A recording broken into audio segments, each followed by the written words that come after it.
And I think if I go down there, I'll go through the tunnel that leads me to the road that side road I took when I tried to find someplace interesting and couldn't get myself out without backtracking most of the way through the block. And it had the same kind of obelisks, if you recall. But across the street where it says something or other grass market, maybe I can get down through there and it'll be different. So we'll walk down here and see if it gets us.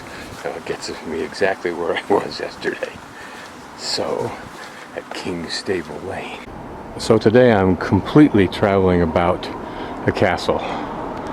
And there down is that church that I think was unnamed, and Grandma's Green, or Granny's Green, that you can see. At least it's an interesting design and different than the constant assault of stone, or worse, brick. And you have your own grass market bar next. It says welcome to Getty's Garden, but you can't go in.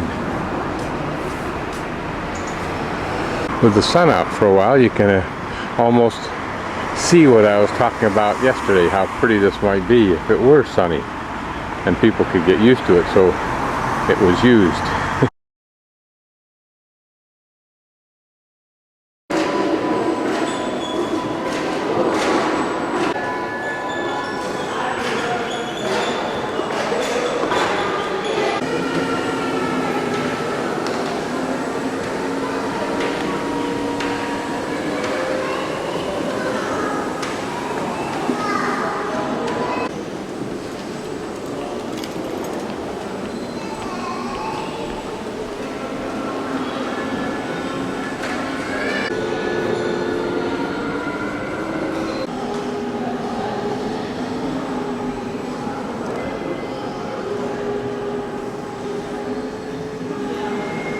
This is a marine steam engine, typified the 1910 to 1940s era of steamboats.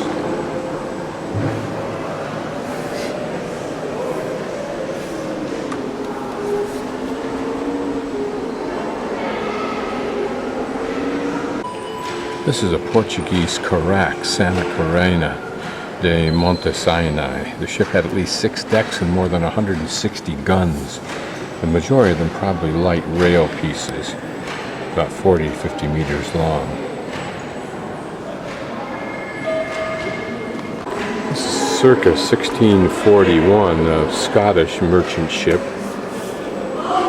The last one we looked at was 1475.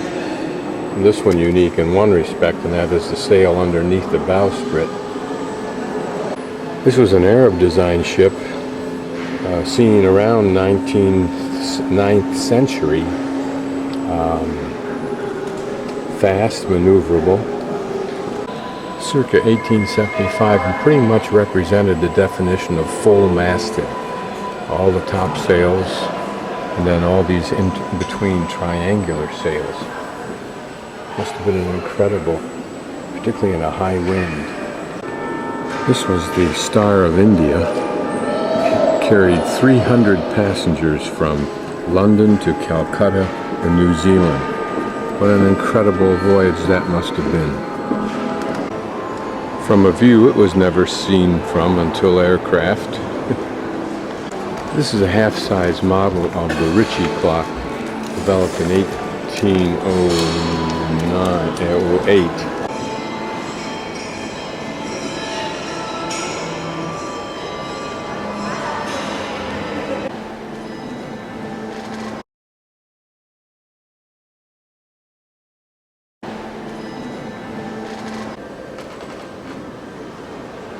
These are palettes. It doesn't say whether they were makeup palettes or painter's palettes. Either one would be typical Egyptian, I think. Different designs. This one looks like a vessel. This one a fish. You can see its eye in the upper right hand side. This is also a fish. This is a boat with a little central cabin. And this is some kind of horned animal. That these were often grave goods suggests that perhaps the person whose grave it was found was a painter of some sort. These are rather elegant mace heads, being not only of stone, but sharp, if you will, as opposed to the ones that are more conical in cross-section or even round. And this one, as a palette, the pebble apparently associated with it for grinding pigments. And it may be, as you can see, slight indentation. You may not be able to see it where the stone is, but I can, where it's been used to grind. This is a knife or dagger made of ivory handle with gold decoration and a silver blade. Imagine that when that was fresh and not only ornamental but perhaps deadly. Who was the person who carried it? And why, and was it used?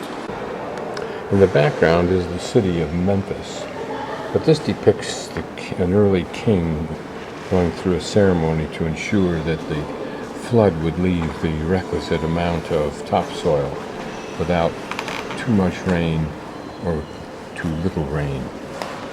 So this may be a full-size version of the Namar palette. It can't be the original one, but it's one shown in almost all the books on Egyptian history of the first king of Egypt, Namar.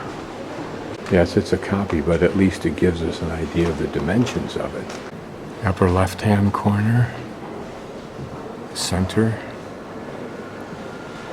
right-hand corner,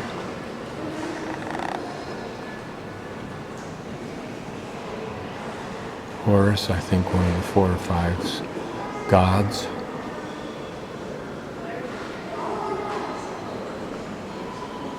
This, no doubt, a rival country or whatever, being subjugated by the king. If I recalled, and I don't, the type of headgear worn distinguished which of the 2 kingdoms at one time the king represented. That may be one for a united Egypt. I'm not sure. Well, Narmar would be united, so maybe that's what it's telling us.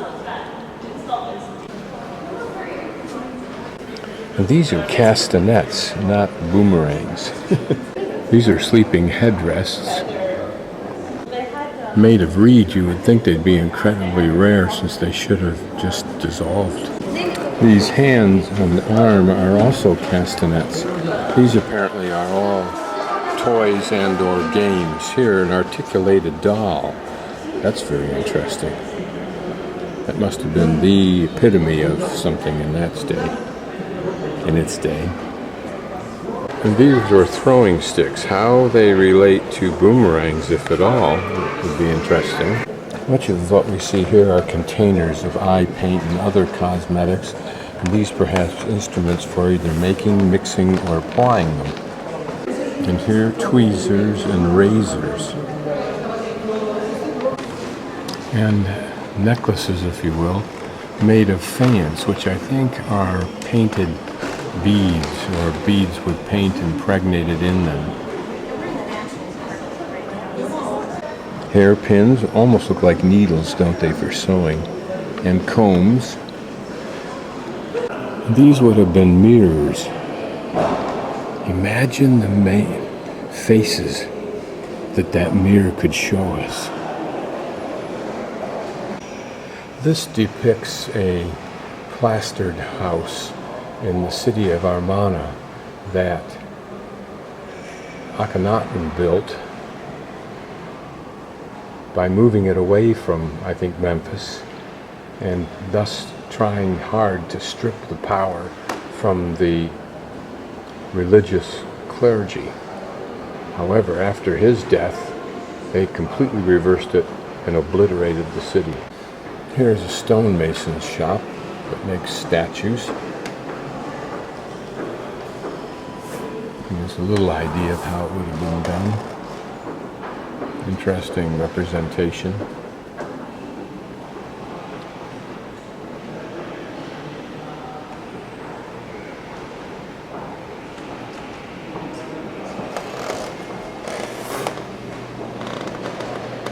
This is interesting. It appears to be a metal saw, perhaps of bronze, of copper for cutting through stone. It must have been skilled craftsman who kept sharpening that. Other tools of these craftsmen. Look at this copper axe. Looks like it's copper. And here it adds, is that A-D-Z-E? Either that or a hoe. This is actually a wood hoe. This is sickle. Probably that also.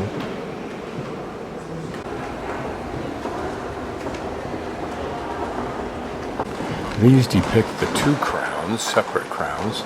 The red crown. This was the white crown.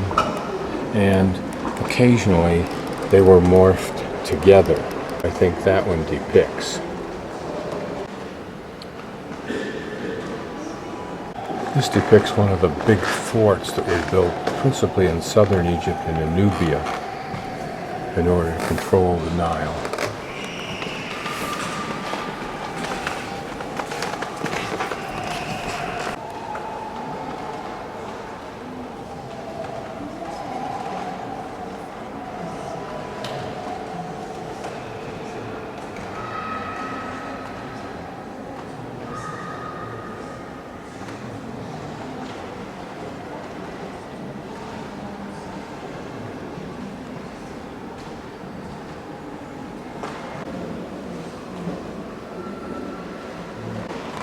This is a painted canopy that was used to cover the king or whatever who was being transported to the tomb, presumably in one of those caskets or one of the inner caskets. I had not known of these. This reflects the tomb or the casket of a mummy of a woman and a child found in 1908 by archaeologist William Flinders Petrie in a burial in Kernay near Thebes, buried in 1550 BC with various goods.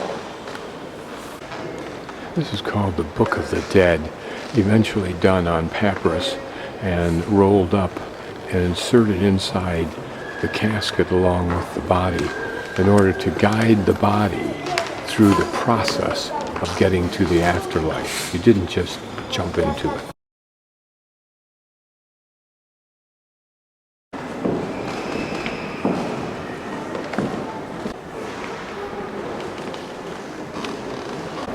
Here's a curious tower that I looked at yesterday when it was animated.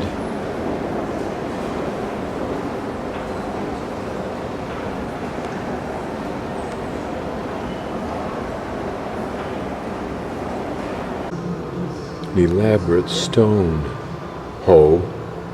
Wow. But actually it's an adze of authority amongst the Maori people of New Zealand.